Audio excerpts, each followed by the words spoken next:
जळगावात शिवसेना शिंदे गटाचे जिल्हा प्रमुख प्रभाग 5 मधून विजयी झालेले उमेदवार विष्णू भंगाडे यांच्या चारचाकी वाहनाच्या काचा फोडल्या असून विष्णू भंगाडे यांच्या घराबाहेर उभ्या असलेल्या त्यांच्या चारचाकी वाहनाच्या मध्यरात्री अज्ञात इसमाने काचा फोडल्या असून अज्ञात व्यक्तीने दगड मारून वाहनाच्या काचा फोडल्याची माहिती समोर आली असून घटनेमागचे कारण देखील अद्याप स्पष्ट झालेले नाही।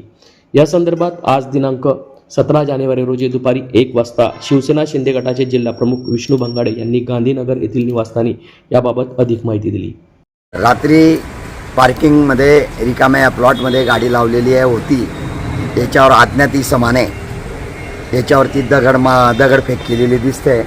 2-3 दगड याच्यावरती मारलेले दिसत आहेत। नक्कीच अशा याचा केलेल्या आरोपीला दंड झाला पाहिजे हीच आमची इच्छा आहे, कारण की ही प्रवृत्ती चांगली नाही आहे। या प्रवृत्तीला वेळीच ठेचलं पाहिजे आणि संयम आणि संयमता हे पाळण्याचं काम मी मागील काळापासून करतो आहे, परंतु त्याचा अंत पाहू नये, अन्यथा याचं उग्र रूप घेण्यास मलाही वेळ लागणार नाही।